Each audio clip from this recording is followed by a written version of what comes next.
I think if we have a good, they have a good, Morara has a good selling market points. Like he has, what is he selling to people? And is he going to deliver? Or what is he standing on? Or what is, if he is elected, what is he going to do for the people?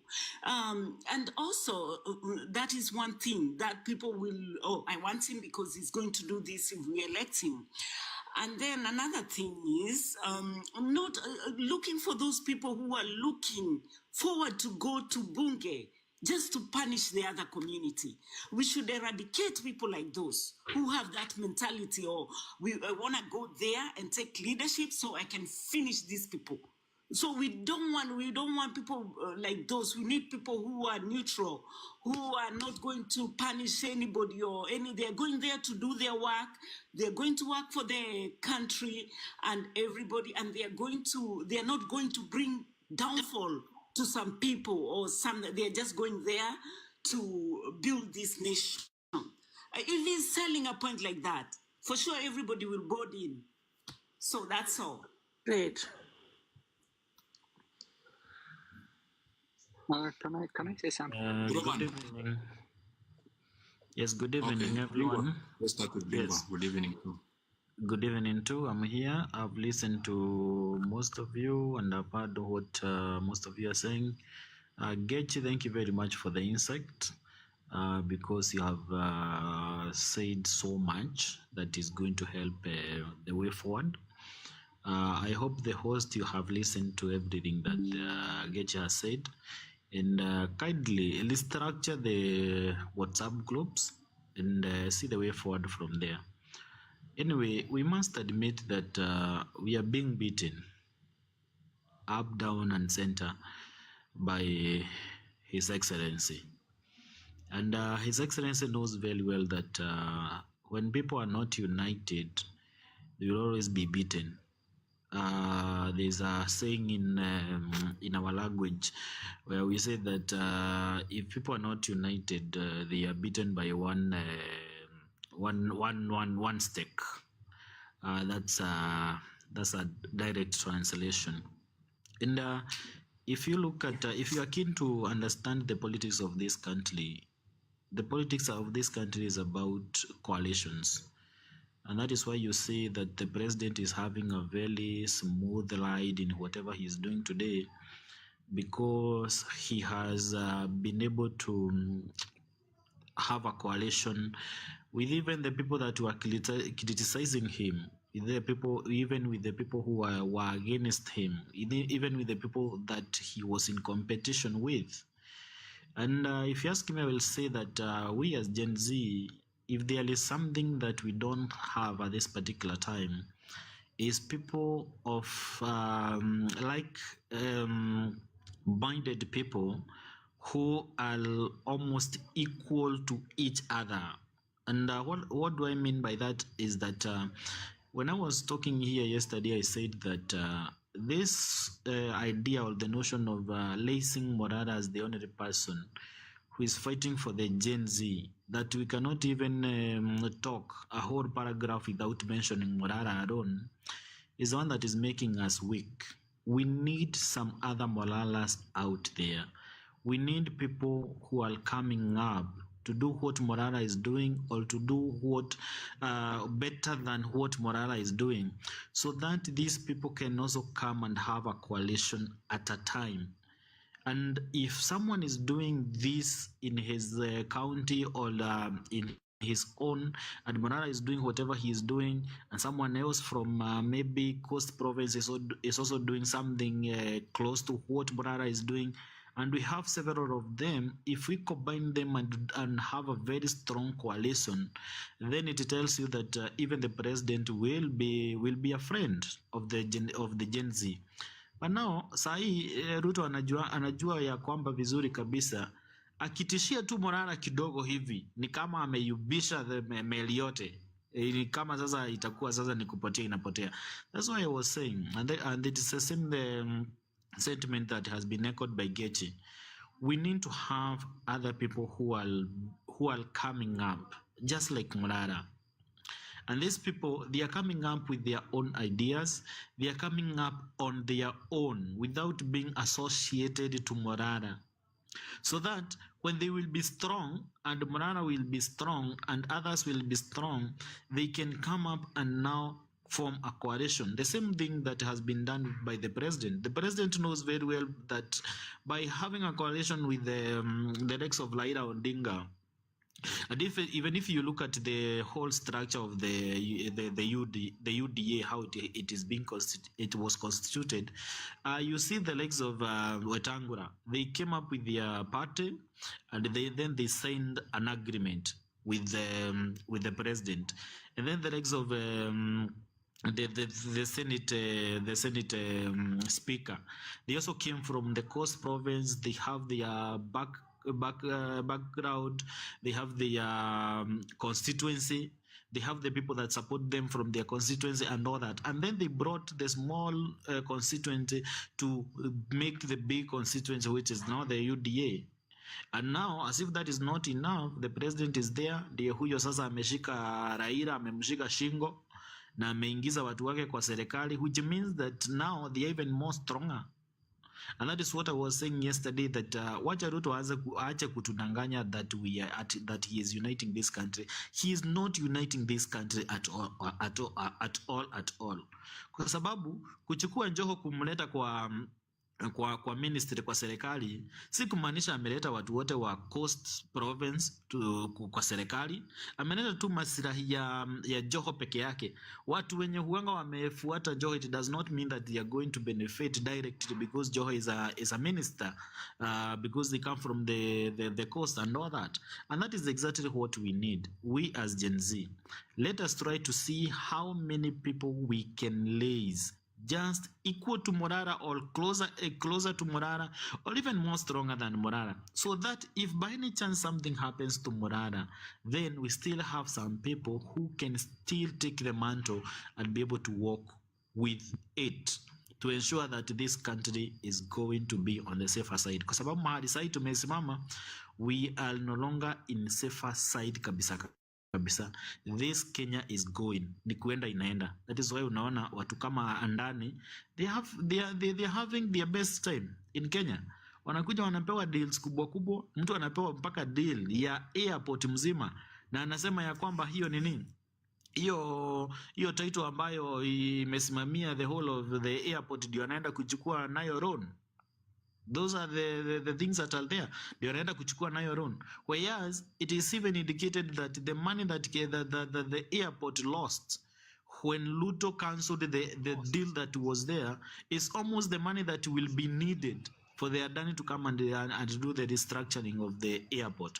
So we are losing this country. We are not in a better place as we speak. Sahi mambo ni mambaya zaidi, mambo ni mangumu zaidi.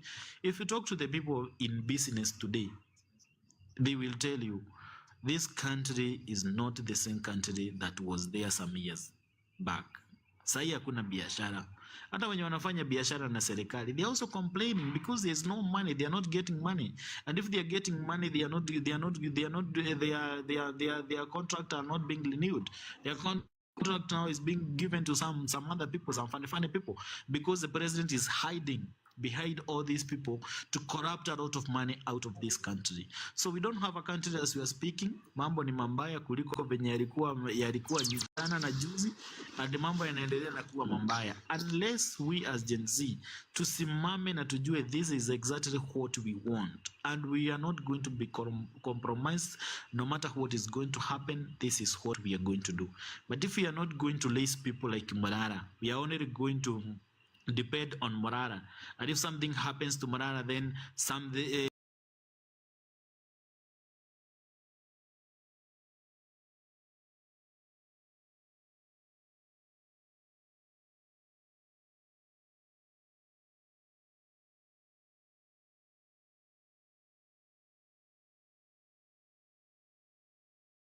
unemployed. So all this problem being able to get their dues, or farming not being able to be profitable, it all stems from corruption.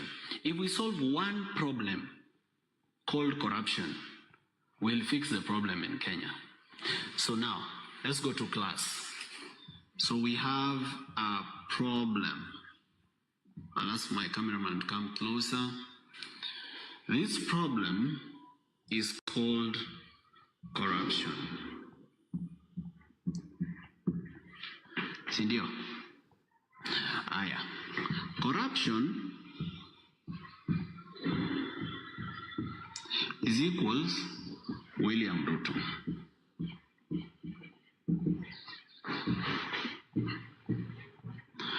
Now, I'm not saying William Ruto is the only corrupt leader in Kenya. Virtually most of our presidents have been corrupt. You know, ministers in government, PSs, governors, MPs, MCs. But the father currently of corruption, the papa le président de la officade, is this guy. This guy called William Ruto. He's the father of corruption currently. Now, if this guy stops being corrupt, Kenya can be fixed. Or if this guy gets out of power, by whatever means, the corruption in Kenya will reduce. There's only one problem about removing this guy. So now we are talking about removing the problem. The problem is William Ruto. There's only one problem about removing this guy. Removing this guy is dealing with the symptoms of a disease without dealing with the root cause. Ni kama kukunywa painkiller. Because before you remove William Ruto, you have to ask yourself, who put him there? The person who put him there is someone called a voter. Now, if you remove William Ruto without fixing this guy, another Can that Ruto message be called translated into William Ruto. If you remove William Ruto, Yes, Gachi? Yeah, can that message be? It's a good message because we have the guideline. Can it be translated? Like, for example, it's a very good one, but wao wamama huko wajui Kisungu, lakini those are the one we want to target. Hiyo message, how can we translate that kama iko na kwa Swahili, alafu kwa hiyo maladies huko nyumbani inachezwa. So saida wanasikiza so they can listen. That can be another civic education itawafikia wamama. Oh, watu wa huko nyumbani. Kama ni hizo nini stations kama ni every country, kama ni every Luo, Kikuyu, nini, Kisii, how can we get them? Alafu kuwe kuna mtu ana translate hiyo na their language, the way they understand it. Manake ameweka hiyo, and that is good. That is called dubbing. It's known as dubbing, but the point is that now hapo lazima tuache kutaja basi individuals. Maybe if it's Ruto, you say person X. Sidhani kuna media station inaweza change. Yeah, that is very true. That is very true. It will have a big problem with the media houses playing such. Yeah. So we'd rather do it ourselves on the ground. Yeah. I think the only way we can do it is to do it through our own on the ground. But most importantly, as much as maybe we want to give civil education to our mamas and the people that we have on the ground, I think if the Gen Z can be able to embrace the information first, sababu waichukue na waikubali that this is our message and this is what we are going to stand with, I think it would be better. So can we have a meeting where we can have been having the Gen Z, even if asijui ni nani alikuwa amesema hapo wanapatiwa pesa, they don't give the money, but they like events. You know what we do here, the young people, we know that they like energy and you like to give them things to do. Then how can we do kama they like mkutano, mnakutana wengi, and then so that they get the education, Gen Z, they can be maybe like that one I'm telling you that we'll be having Uko Trans Nzoia. hiyo tutakuwa na tournament. Yes. I think hiyo league inaendelea, but I'll be there kufinalize, and at least niko na watu najaribu kuorganize specifically from that area. Yeah, because we need to look how we can unite the Gen Z, so that yeah, because you're like, if the Gen Z get it fast, but I think from there we'll be heading to Congo. Wacha kitu moja mimi nataka kueleza. Unajua sio Gen Z peke yake, hata sisi ni wamama. Unajua Gen Z akiumia, mama pia anaumia. Wacha nikwambia, hata wamama wanaumia. Kuna wamama my age mates, unaona? Tunataka pia kukaa pamoja, tuongelee mambo. Kama wewe ni Mkisii, uende mashinani, you talk to your people, vile huyu msichana alisema. Kwa hivyo not only Gen Z, unajua Gen Z akiumia, mama ameumia. Kwa sababu mama ndio alikulea, mama ndio alikufanya kila kitu, ndio ukae poa, usaidie hii nchi yetu. Lakini sasa kama umemalizwa wewe Gen Z, wewe unafikiri huyo mama atasikia raha? Hakuna raha yoyote sisi tunaye katika nchi yetu ya Kenya. Unasikia? Kwa hivyo mimi ningependa hata wamama waangalie hii mambo, sio Gen Z peke yake. Hata wamama wale wanaweza kuongea, wale wanaweza kufanya kupass message, pia lazima tuchangie hata sisi. Mimi ni mama. Kwa hivyo mimi Gen Z, always I'm with them. Nikiwa Isiolo, kuna kijana alisema mimi is from Isiolo. I think ananisikia. Mimi ninajulikana kama mama safi. Nimelea watoto different. Wameru wale wana shida, wanakuja kwangu, Waturkana. Nyumba yangu halikuwa haina dirisha na mlango. Mimi ni Mkenya. Kwa hivyo mimi nataka mtu kama mimi. Na nirogote wa mama kama mimi. Tuingilie hii mambo. Not only Gen Z wenye alileta hao dunia ni mama. Na Gen Z akikufa, mama hana raha. Kwa hivyo mimi niko na nyinyi na nitatafuta wamama wenzangu, tukae mahali, to pass the message. Good. I think Mama Africa, what you need to know ni kwamba when we are talking about Gen Z, we are not just talking about the age that the Gen Z are. We are talking about people who can be able to understand our message through social media. Anyone who can be able to understand our message through social media, that one is in the bracket of the Gen Z. I think we need to understand it from there kwa sababu we are trying to compare yule mama ambaye ako ushago mwenye hajui hata mambo ya social media, hajui hata mambo ya TikTok and all that. So how do tunasema at least how to hatuwezi waita kama Gen Z kwa sababu the means ya kuwafikia is a different one. But anyone who can be able to know about TikTok, who can be able to know about WhatsApp, who knows about Facebook, who can get our message through the social media yenye haina restriction, especially from the government, then that one is also in the group of the Gen Z.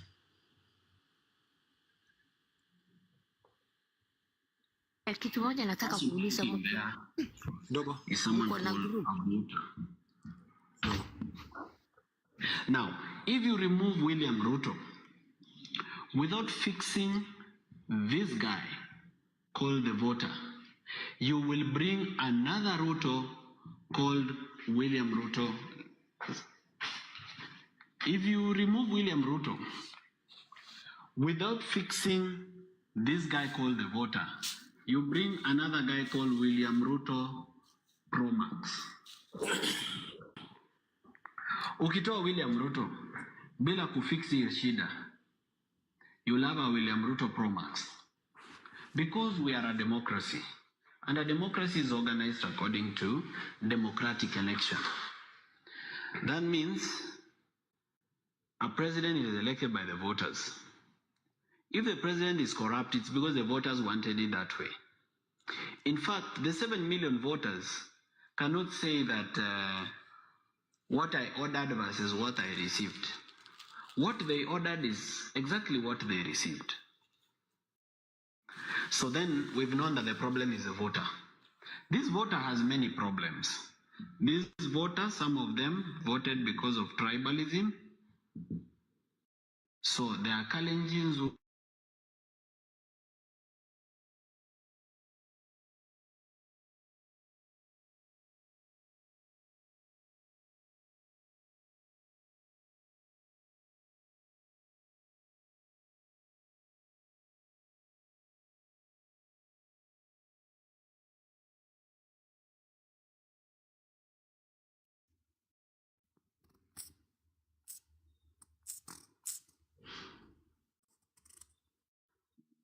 Hello? Mnasikia kitu? Yes. Hapana. Like the host ametoroka kidogo. Ni kama amestoriwa na Ruto pia. Ni kama Nilikuwa nataka amestoriwa na kuongea Ruto. kidogo. Dawak, Mtetezi anaomba nafasi. niongee kidogo. Okay, bwana. Nawasalimia nyote ya mjambo. Jambo.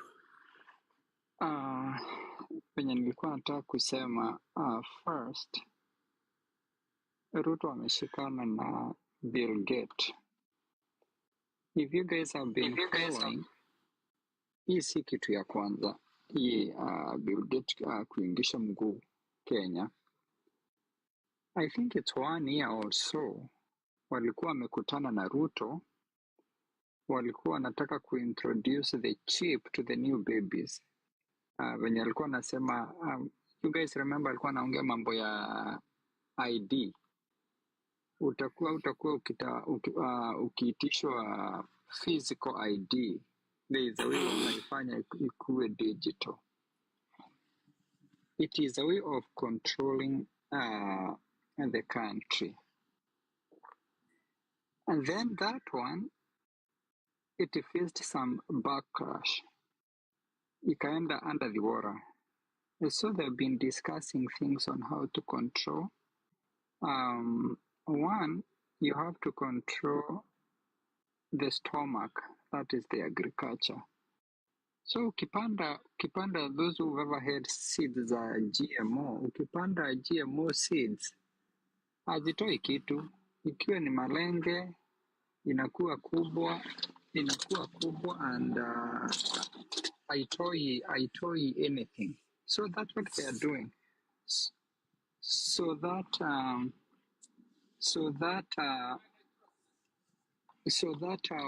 they can be able to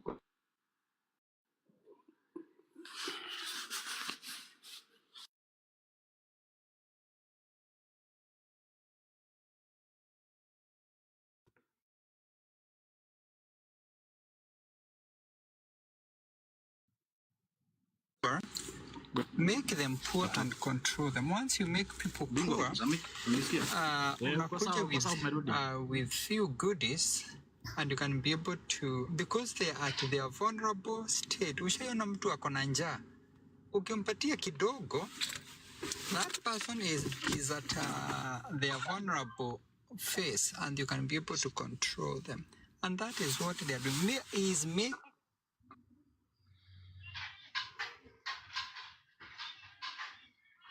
this money alafu anawapatia. He's also working. US is behind so many of the things which are going on. Haiti, it wasn't Ruto's idea. It was US idea. Akaambiwa, do this. You give us a police wakuja Haiti because US want some minerals in Haiti. So once they do that, they can't put their soldiers on the ground, because it will bring a backlash to the government of the US and to the president. So they can't do that. What do? They use the greedy Africans presidents, and that is what they are doing at the moment. Kuna dawa zinaendelea huko, sijui chanjo zinaendelea. Tell people not to take those changes. Tell people not to take those medications. Sijui ni za kucontrol minyoo, sijui ni nini. They are being taken in communities na gari zimefichwa namba. They put that sticker, sijui ni za government. They shouldn't do that. Ruto is out there to finish people. He has... Sorry? Oh, do you want to mute, please? So, that is what... He's on rampage. Ali capture watu na Ukristo. Yes, si Mkristo. It is so clear now today. Ruto has zero Ukristo ndani yake. Hakuna Mkristo anasema nikiweka Biblia chini. That is one. Nobody. Hakuna Mkristo anaweza ua watoto venye Ruto anaua watoto and he goes quiet. Because the buck stops with the leader. He has never said nothing about those people who are dying.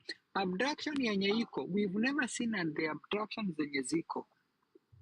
I don't know whether ni sacrifice anafanya, but it is coming out like he's a devil worshipper, and we have to know that. And then he's being supported by big shots like America. So we have to do so much, because when alikuwa anaitishwa, he was given some rules by the US, because they are lending him money. Itisha mashamba, take all their titles, so that you can be taxing them. Was it not for the Gen Z? The death which we saw, it's not in vain, because it slowed down on what they were doing.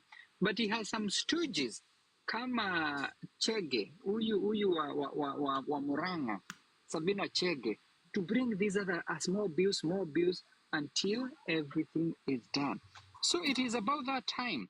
And there's one person who said we need to start acting. And I feel it is about that time to start acting. We've talked. Now can we put into action what we've said?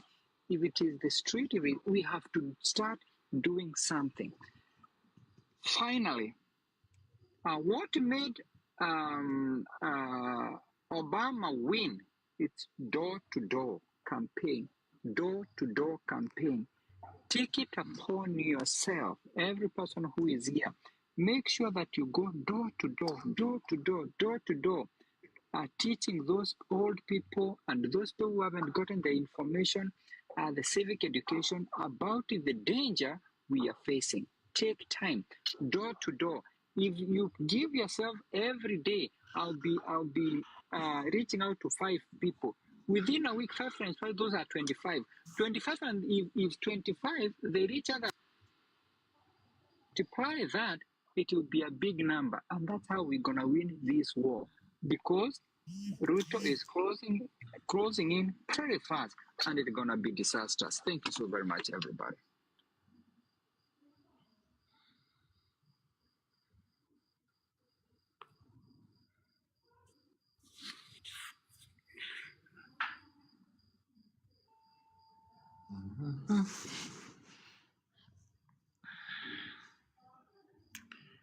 So the host, I don't know whether you are still there. I can see that people are taking a very, very small break here. Mtetezi. Allow me to say there's been nani host kidogo tu. Okay, can finish, then you pass microphone to Mtetezi. I'm passing it to Mtetezi. I'm passing it to Mtetezi. Mine is not about what we are talking about. It's just to remind you that the work media, the one that you see is hosting you here today, is just a part and parcel of the work properties and landed properties limited in Kitengera. The work landed properties limited is our biggest company in Kitengera, and we sell land in Kitengera. So if you're there and you're interested to buy a plot in Kitengera, we have plots that we are selling there at KCA University, where KCA University is being built. I know most of you don't know that the KCA University is being built at Kitengera at a place called KCA now. And we are selling those plots at only 400,000 Kenya shillings. You put a deposit of 50,000, and then the balance you pay in 12 good months. We have ready title deed. So let's do some investment in Kitengera by investing with the Work Land and Properties Limited. So anyone who could be interested, we have this number on the screen. You can send your message there. You can send a WhatsApp message there, and you can support us in what we are doing to ensure that we give you somewhere that you can build your home. When you come back to Kenya, or those who are in Kenya and want to build somewhere that you want to live, or even do some business in future because of the student who will be there, then you can be able to do that and support us. I'm passing the mic to Mtetezi. Asante baba kwa hiyo nafasi mmenipa, na kwa vile nimemsikiza sana, nimeshukuru ni nyinyi. So vile mimi ningependa kuchangia, Ruto hayuko peke yake. Usiseme Ruto ako peke yake. Ruto ako na magavana, ako na maseneta, ako na ma-MP, ako na mpaka ma-MCA, mpaka human rep. So the better things, tuangalieni kama ni pale chini kwa gavana, MP, tumchambulie vizuri. Kama mimi nimetoka Meru, najua MP wangu ile kazi anayofanya, hakuna kazi anafanya. Nimetoka Wandi ya Dhona Wandi, najua MCA, hakuna kazi anafanya. Na pesa inahesabiwa ya county to county, na ni hile sisi tunalipa ushuru. Na sisi ndio tunafanya hao watu wanakuwa na mambondi kandi, hao watu wanabeba mabunduki, hao watu wanabeba hadi pisto, na ni pesa yetu. Tukweni tafadhali, wacha tuko na hutu, kila mtu hawe ako na hutu. Njuruto na marafiki wake hawezi kutuambia ni yule alikuwa anahalilia kwa madhabahu akipanguzwa machozi ni bibi yake Risho. Hawezi tuambia Kashagwa ni yule alikuwa anaambia Mkenya utakuwa unashikwa ni askari anakupeleka nyumbani. Na huyu askari ndiye anaua watoto wenye ambaye hawana hatia. Tafadhali, tafadhali kabisa, muyudhi. Na ile inaitangwa yudhi, mnajua yudhi ni nini? Muyudhi anafaa wako na mtoto grade 8, ukiwa na miaka 35, unafaa uwe uko na mtoto PP1 pale, kwa hiyo masomo hata hatuyaelewi. Unafaa uwe either bibi yako au ako na ni munja msito, ama hawe ako na mtoto mdogo. Kwa hivyo ukiwa na mtoto pale grade 8, unajua mambo ya school fees. Ukiwa na mtoto PP1, unajua mambo ya school fees via.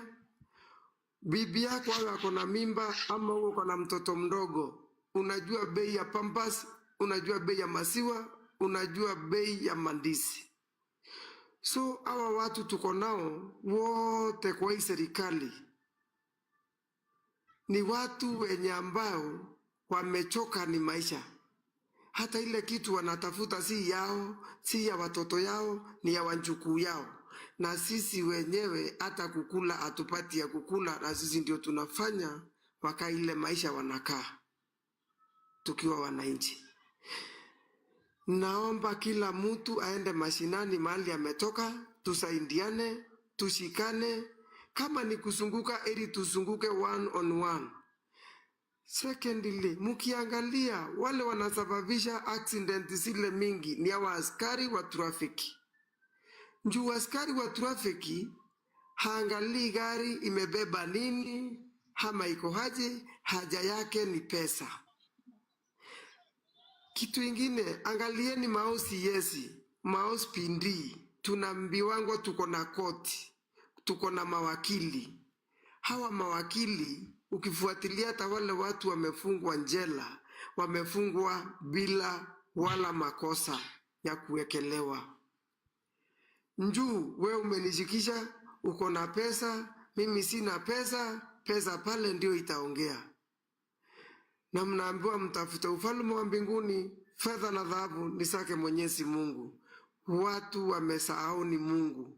Na mukiangalia hawa vijana wa Subaru ndio wanaitwa vijana wa Subaru, wakora wa Subaru. Mimi nitawaita wakora wa Subaru, wahisi wa Subaru. Wakishika mtu tafadhali, hata awe ni askari, angalieni huyo mwananchi anashikiwa nini, juu ako katika taifa la Kenya na ni Mkenya, si mkimbizi. Mkuwe kiafu hapo na muwe watiifu hapo. Ndio mkiangalia wale wengi vijana wale wengi kupotea, kila mtu ani mzazi na ako na uchungu ya mtoto. Juu mnajua kulea mtoto akuwe mkubwa afikishe miaka 12 si kazi kidogo. Na umesomesha huyo mtoto na unatarajia mavuno kwa huyo mtoto. Njuu mimi ndio nafaa niangalie mama yangu pale nyumbani, na wewe yule mwingine. Ndio hii askari wametufinya saindi zote. Ukishikwa ni askari, hati twende utasemea mbele.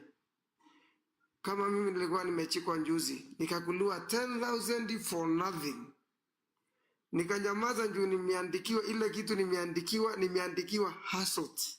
Hati nimegonga polisi na niko police station mali wananishikia. Nikawaambia ni asante, lakini mjue kuna Mungu mbinguni, njuu mko na watoto na mnaniitisha hii pesa, mko na watoto, mjue kuna Mungu mbinguni na wakati ni sasa, hakuna wakati mwingine. Ruto ni mtu amejipanga na wakora wake, na nimwambie tena, Ruto hayuko peke yake. Ndivyo munaona mwalimu ana complain apati mtu wa kumsikiza. Daktari ana complain apati mtu wa kumsikiza. Mimi ile pesa inapewa raisi, ningesema ipewe daktari. Ile pesa inapewa ngabana, ningesema ipewe mwalimu. Njuu hakuna bile inchi mwenye ambaye ana usemi ati awe ni mwanasiasa, na ni mali tumemchagua ili alinde mali yetu na sisi atulinde. Lakini imesindikana, polisi sile nguo wanavaa ni kama sasaku ya ukora. Ile ni ukora wa polisi. Na kama uko na mtoto, hata usikubali akuwe polisi ama usikia amekuwa askari. Ndio hiyo ni kitu unajua ni haramu kabisa. Usiambiwe ni mtu wa dini yoyote. Wewe omba, jua Mungu na roho yako. Mungu ako na haja na roho yako. Nyenyekea wewe mwenyewe. Kuna mapolisi wako sawa, tukatai wazuri, lakini unasikia wanasema ati tunaambiwa order from above. Wewe yule anakuambia order from above, tafadhali ni mtu. Jiulize, na Mungu akichuka hiyo dakika unaambiwa ni binadamu, Mungu achuke hapo, utasema nini? Huyo mtu utasema ni nani kwako? Wacha tuweze kusaidiana. Hata kama unajua kuna askari unajua andingawa ni vichongumu kwa ajili ya ile mshahara wanalipwa ni mshahara nduni, ndivyo unaona wanafanya hata uhalifu. Njuu MCA ile pesa analipwa, mimi naweza sema ilipe askari wa prison, awe ndiye anapata hiyo pesa inapewa MCA. Njuu iko na marufurufu, iko na sitting allowance, na yule mtu anakabiliana na wananchi analipwa pesa iwezi msaidia, iwezi njenga maisha yake. Latifa, Na ukitaka kusoma kidogo, mam nimalize tafadhali. Ukitaka kusoma, mtu anasomanga na lake, usingoje usome na la mwingine. Angalia shule ile iko pale, inaitwa ni ya public school, inaitwa ni ya government. Niambie ni mtoto wa MCA mgani anasomea kwa ile shule. Ni panda hivyo mpaka ufukute hata senator hata governor. Niambie ni mtoto wa nani anasomea kwa hiyo shule, esipokuwa tunaambiwa ni ya government, na government ni mimi na wewe, na ni mimi na wewe tunateseka, na hata yale masomo watoto wetu wanaosoma pale si masomo yanayofaa, si masomo yametiliwa mikakati kikamilifu kwa ajili ya corruption. Na corruption imeanza, mnasema ICC corruption tupu, Supreme Court corruption tupu. Hakuna mahali katika taifa letu la Kenya, hata ukienda kuuliza kazi ya askari lazima utaitishwa pesa. Ukienda kuuliza kazi yoyote inahitajikana na serikali lazima utoe hongo. Na nchi yetu ya Kenya iko na pesa. Waache kutafutia wayuthi kazi ati Uarabuni, ati nchi za nje ndizo tunaenda kutafutiwa kazi.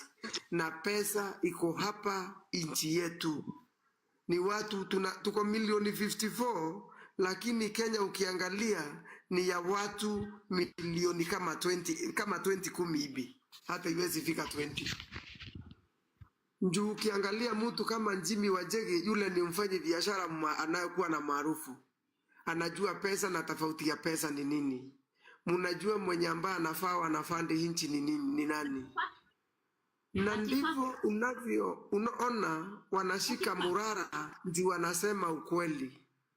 Morara anapigwa kwa nini? Ile siku wanashika Morara, kuna mtu pale Mombasa Abdinasiri anayotoa Honda, akashikwa ni wale wakora ajaki wale ngunzi analipa, wanamfungua mbuti, imagine mchana, na hapa kuna ma-CID wanasunguka na kijana mdogo mwenye ambaye hana hatia, sijui hata kama wako na akili au ma-CID. Imagine ukisungukana na kijana wa 28 years na wewe uko na 40 years. Hata heshima hauna, hata andafu hauna. Kama ni wakati wa Promotional umefika, wacha tuambie serikali ya Ruto na tumwambie yeye mwenyewe tumekataa.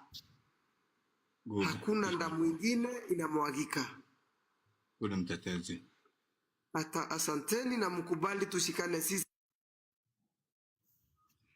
African.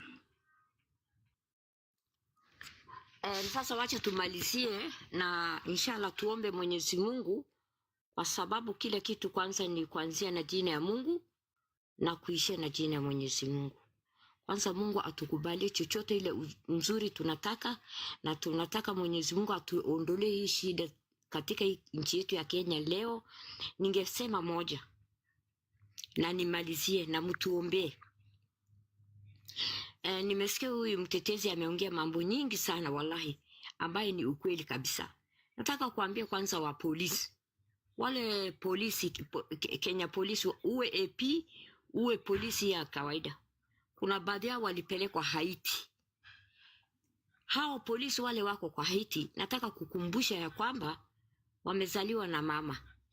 Sasa hivi mimi nadhani mama ya huyo mpolisi kwa Haiti halali kwa raha. Wakumbuka ya kwamba wakituma pale uwe majenzi wa ndugu zao, hata wamezaliwa na wamama. Kwa nini wasijiulize, mimi nikiua hii kijana ni kijana mwenzangu, ni mama ndio amemzaa? Hata vile huyu jamaa alisema, wanasemaga tumepata order kutoka huko juu, hawangekubali kwa sababu Gen Z wanatetea haki yao. Gen Z hata enda street ya kupiga kelele bila sababu, ni sababu ndio inapeleka hao vijana wetu kwenye ma streets. Hawa polisi wangeelewa ya kwamba hata hawa ni watoto, ni vijana. Lakini mimi nataka kuambia mapolisi, mkifanya hivyo kumbukeni ending yao inakuwa mbaya. Ending ya polisi inakuwa mbaya. Ile damu alimwaga bila sababu inamgeukia mpaka mjukuu, watukuu, hiyo familia yote wanabeba laana kwa sababu ya kuua wenzao bila sababu. Na nikimalizia hii maneno, nataka kusema tafadhalini wa Kenya, tukikuwa na umoja, ile umoja, wallahi tutashinda. Sasa hivi hatuna serikali. Wewe ukipelekwa kotini, vile mtetezi alisema, unafungwa bila hatia, mwenye pesa anawaachiliwa. Kuna magavana wanasemaga sisi ni serikali, tutafanya ile vitu, tutafanya kunyanyasa wale watu waliweka hao pale. Wale watu walifanya waite waheshimiwa. Mwenye aliweke pale mpaka anaitwa mheshimiwa ni mimi na wewe na mwingine na mgeni na Mkenya mwingine. Lakini wamesahau, wamefuata pesa na kusikia order. Unajua hao watu wale wako kwa bunge ndio wametumaliza, hata sio Ruto. Sio Ruto. Hao watu wangekuwa na umoja, waseme mimi nimechaguliwa na mwananchi wa chini, sitaweza kufanya hii mambo unanimwambia ati nifanye Ruto. Wangemwambia hiyo president, leo tungewin na huyu president angebaki peke yake. Lakini sasa vile wanaongwa, wanapatia pesa kidogo, wanapitisha kila kitu, Ruto anapata nguvu. Women rep, MP, vile huyu ndugu yangu kijana yangu amesema, wote ni watu wa kitu kidogo, wao ndio wanatumaliza. Ninamalizia hapa na mtuombe Mwenyezi Mungu, kwa sababu bila Mungu hakuna mahali tutafika. Ruto alibeba Biblia akasema, wallahi siku ile alipatia hiyo sword, aliapa akasema mimi ni Mkristo na hapa na hii Biblia ya Mwenyezi Mungu. Ruto haogopi Mungu kusema kweli, na amedharau dini ya Mwenyezi Mungu. Nataka kuambia Ruto, wallahi siku Mungu atakushika hauna dawa.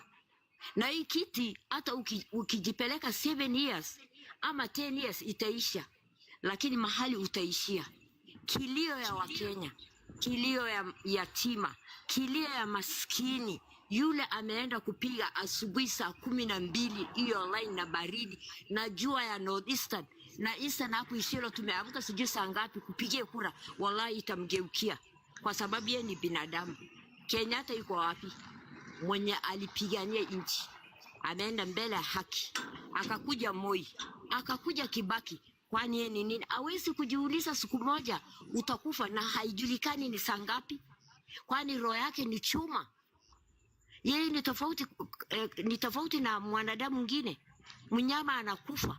Kwa nini Ruto asijiulize hii watu unanyanyasa hivi ndio walikuweka pale?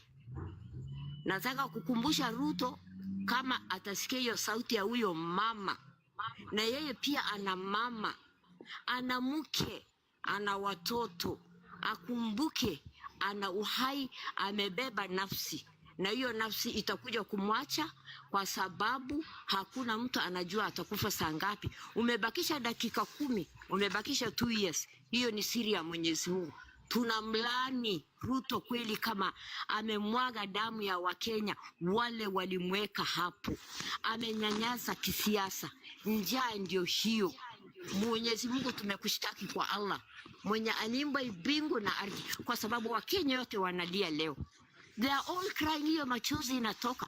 Na ile Biblia amebeba, insha Allah kwa uwezo wa Mwenyezi Mungu. Mungu tumekushtaki kwa huyo mtu. Ya tatu ninamalizia hii. Nataka kuambia, sijui kama hiyo sauti yangu itaenda mbali. Nataka kuambia wa Somali, wale juzi walifanya ile vituko, wanabeba bendera blue, flag blue, na hii ni nchi ya Kenya. Wamejisahau wako wapi? Hii nchi ni ya Kenya. Kesho ni kesho, leo, kesho kutwa mpaka milele. This is our home. Wasirudie tena kubeba hiyo flag. Na ninasema salama alaikum wa rahmatullahi wa barakatuh. Kama ni Mkristo, Bwana asifiwe, na mtuombee Mwenyezi Mungu na tuwin, na Mungu asikie hiyo kilio yote inshallah.